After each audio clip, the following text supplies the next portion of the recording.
यदि आप हमारे चैनल पे नए हो तो चैनल को सब्सक्राइब करना ना भूले और बेल आइकन पे क्लिक करें ताकि हमारे सारे न्यूज स्टोरीज आप सबसे पहले देख सके। मुझे अभी के अभी एक जिंदा इंसान चाहिए। क्या तुम उसका बंदोबस्त कर सकते हो? मगर बदले में मुझे क्या मिलेगा? जो तुम चाहो।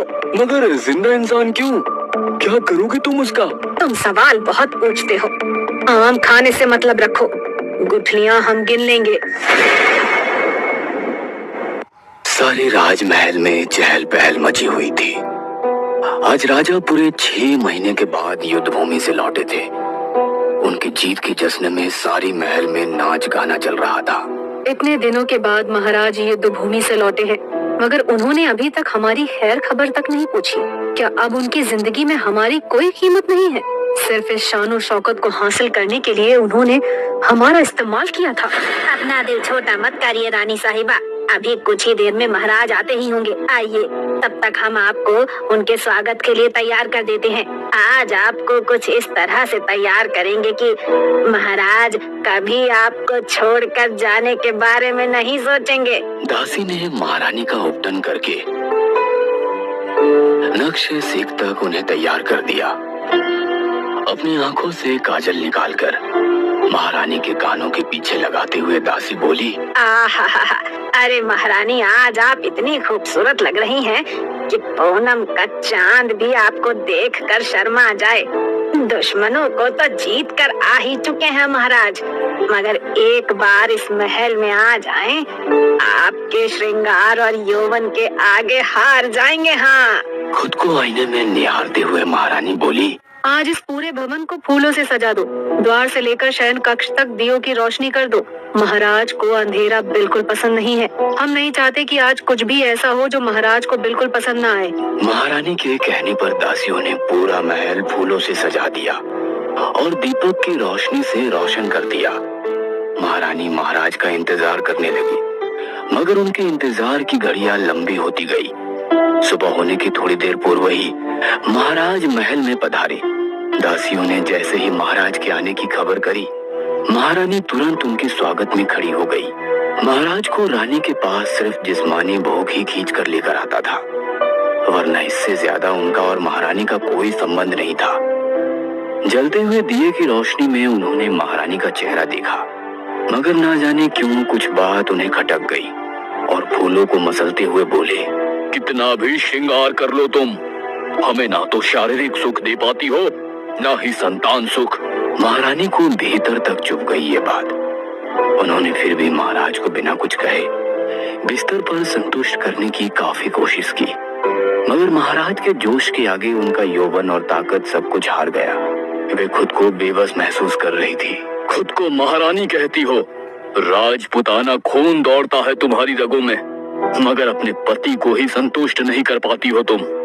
तुमसे बेहतर तो हमें संतुष्टि हरम की दासियों से मिल जाती है। आइंदा हमें अपने महल में आने का बुलावा मत भेजना। कहते हुए महाराज खुद बिना संतुष्ट हुए रानी को भी ऐसे ही अधूरी छोड़कर वहां से चले गए। वीरा जो महारानी की मुंह लगी दासी थी, वह बचपन से ही महारानी के साथ पली बड़ी थी और उनकी शादी के बाद उनके साथ ही ससुराल आ गई थी। महाराज को इस तरह गुस्से में जाते देख समझ गई थी कि आज फिर महाराज और महारानी के बीच अनबन हो गई। महाराज के जाने के बाद दासियां महाराज की सेवा में हाजिर होने के लिए जाने लगी, तो उसने सभी दासियों को रोक दिया और खुद कमरे में पहुंच गई। बिस्तर पर से मसलते हुए फूल उठाकर बोली, इन्हें तो देखकर लगता है आज की रात बहुत यादगार हो गई, मगर फिर महाराज इतने गुस्से में यहाँ से क्यों गए हैं? वही पुरानी सारी बातें। हम उन्हें संतान का सुख नहीं दे पा रहे हैं और ना ही वे हमारे साथ खुश हैं। हमें समझ में नहीं आ रहा है कि हम क्या करें। आपकी तकलीफ अच्छी तरह से समझ सकती हूँ। आपको कितने दिनों से कह रही हूँ चलो मेरे साथ, मगर आप चलने को तैयार ही नहीं हैं। यदि आप मुझ पर जरा भी विश्वास करती हैं, तो आपको उसी विश्वास का वास्ता है। अब चुपचाप मेरे साथ चलिए आप। महारानी अपनी दासी के साथ एक अघोरी की गुफा में जाती है। घनघोर अंधेरे में केवल एक दिया जल रहा था। महारानी उस गुफा में जाने से डर रही थी, मगर दासी उसे अपने साथ ले गई। जैसे ही उसने गुफा में पैर रखा, अघोरी की आवाज आई। बहुत दिनों से तुम्हारा इंतजार हो रहा था। आज बहुत खास दिन है। आज ये गुफा रोशन हो जाएगी। अघोरी के कहते ही गुफा रोशन हो गई, मानो गुफा के अंदर हजारों दिए एक साथ जल उठे हो। अचानक इतनी रोशनी देखकर महारानी हैरान हो गई। उनके मन में कई सारे सवाल थे कि वो तांत्रिक उन्हें कैसे जानता है, वहां उनका इंतजार क्यों कर रहा था। धीरे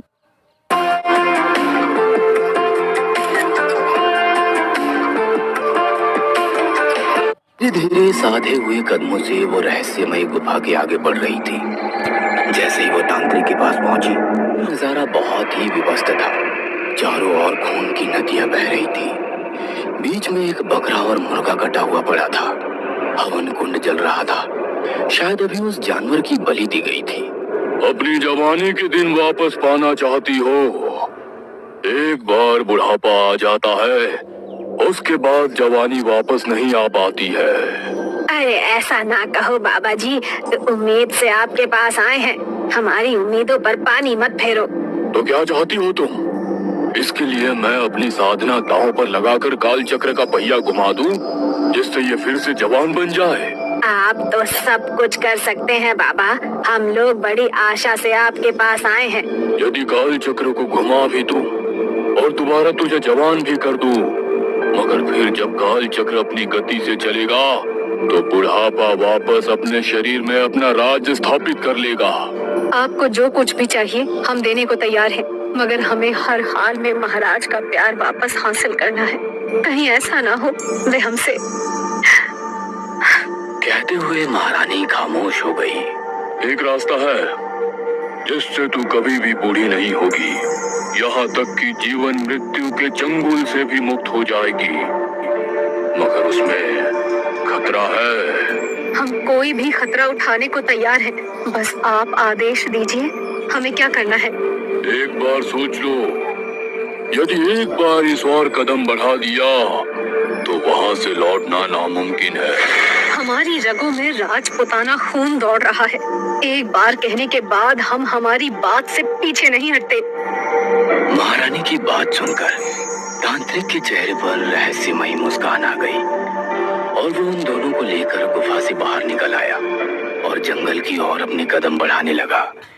बीच जंगल में पहुंचकर उसने अपनी शक्तियों से अग्नि को अभिमंत्रित कर बुलाया और उस आग में अपनी उंगली काट कर रक्त की कुछ बूंदें टपकाई। फिर ऐसा महारानी के साथ भी किया। जैसे ही उसका रक्त हवन कुंड में गया, वहाँ एक रक्त का भरा हुआ कटोरी आ गया। तांत्रिक ने रक्त का कटोरी महारानी की ओर बढ़ाते हुए कहा, इस रक्तपान के बाद तुम जवा हो जाओगी। जब भी फिर तुम्हें अपने अंदर ताकत और जवानी की आवश्यकता हो, किसी जवान इंसान का खून पीकर तुम खुद को जवा रख पाओगी। मगर खून देख महारानी को उल्टी आ गई। यह देख तांत्रिक बोला, मैंने कहा था ना, इस राह पर आगे बढ़ना मुश्किल है, तुम नहीं कर पाओगी, जाओ यहाँ से। तांत्रिक की बातें सुनकर महारानी गुस्से में बोली, मंजूर है हमें। महाराज की नजरों से गिरने से अच्छा है मैं हमेशा जमा रहूं और वो बूढ़े होकर मुझसे भीख मांगे, वो भी तो तरसे जैसे हम तरसे हैं। महारानी सोच लीजिएगा, एक बार कदम बढ़ गए तो पीछे होना मुश्किल हो जाएगा। हमें सब कुछ मंजूर है, सिर्फ हम नहीं तुम भी हमारे साथ डगर पर चलोगी और रोजाना हमारे लिए एक जिंदा इंसान का बंदोबस्त करोगी। हम कभी भी बूढ़े नहीं होना चाहते हैं। कहते हुए वो तांत्रिक की ओर इशारा की। रक्तपान करने के बाद महारानी खुद को और अधिक ताकतवर महसूस कर रही थी। जंगल से बाहर निकलकर ही दोनों को बेचैनी होने लगी। नदी किनारे कुछ बच्चे खेल रहे थे। दोनों की आंखों में शैतान उतर आया। कुछ ही पल में वहाँ एक बच्चे की लाश थी और वे दोनों खुद को तरोताजा महसूस कर रही थी। वीरा, आज का काम तो हो गया, मगर अब रोज एक जिंदा इंसान का बंदोबस्त तुम्हें करना होगा। आप बेफिक्र रहिए महारानी, आप महाराज पर ध्यान दीजिए। मैं सेनापति केशव से कहकर रोज एक जिंदा इंसान का बंदोबस्त करवाऊंगी, क्योंकि अब उसे मेरे इशारों पर नचाना मेरे लिए मुश्किल नहीं होगा। और सेनापति होने के नाते आसानी से जिंदा इंसान का बंदोबस्त भी कर सकता है। महाराज महारानी में आए हुए परिवर्तन से बहुत खुश थे। उनके शरीर का कसाव और जोश दोनों ही बदल गया था। वहीं केशव को वीरा के साथ प्रणय का सुख मिल रहा था, मगर रोजाना जिंदा इंसान का खून पीकर वे बहुत ही जवा और खूंखार हो गई थी। धीरे धीरे केशव को उन दोनों के लिए जिंदा इंसान का इंतजाम करना मुश्किल हो रहा था। एक रात जब केशव किसी जवान इंसान का बंदोबस्त नहीं कर पाया तो महारानी ने उसी का खून पी लिया। केशव पूरी तरह से छटपटा रहा था, मगर खुद को महारानी के चंगुल से नहीं छुड़ा पाया। अभी तक हर मरे हुए इंसान का शव केशव ठिकाने लगा देता था, मगर केशव का शव वे लोग ठिकाने लगा पाते उसके पहले ही वो शव महाराज के सैनिकों के हाथ लग गया। महाराज को पता चला तो वो तुरंत केशव के शव के पास आए और उसका छत बिछत शव देखकर बोले, हमारे दुश्मनों की इतनी हिम्मत हो गई है कि हमारे महल में घुसकर हमारे सेनापति का ये हाल कर दिया। इसका मतलब हमारे दुश्मन महल के अंदर अपनी सेंध लगा चुके हैं। जल्द ही दुश्मन का पता लगाना होगा, वरना कहीं ऐसा ना हो कि इसी कारण से हमें हार का सामना करना पड़े। मगर जब घर के ही लोग दुश्मन बने बैठे हो तो उनका पता लगाना मुश्किल होता है। वीरा ने तांत्रिक को केशव की मौत की खबर दे दी थी।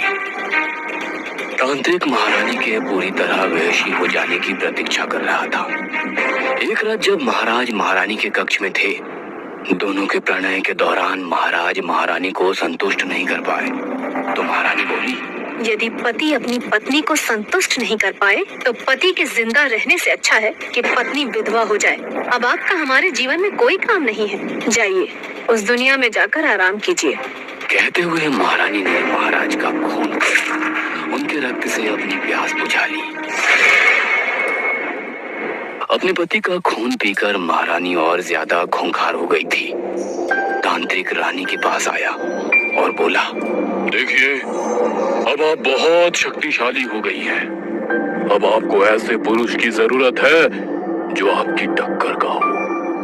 मैं एक ऐसे इंसान को जानता हूँ जो आपकी बराबरी का है। आप दोनों एक दूसरे के साथ खुश रहेंगे। इसके लिए आपको मेरे साथ जंगल में चलना होगा। एक हवन के बाद वो शख्स हमेशा के लिए आपका हो जाएगा। हवन के पहले तांत्रिक ने रानी को कुछ जड़ी बूटियों का रस पीने के लिए दिया, जिसे पीने के बाद रानी कुछ नशे में हो गई। उसे कुछ होश नहीं था। आज तुम्हारी बलि देकर मैं तुम्हारी शक्तियां भी अपने अंदर हासिल कर लूंगा और अमर हो जाऊंगा। फिर इस दुनिया पर मेरी ताकत का राज होगा, मेरी ताकत का। ऐसा कहते हुए वो रानी को खत्म कर देता है।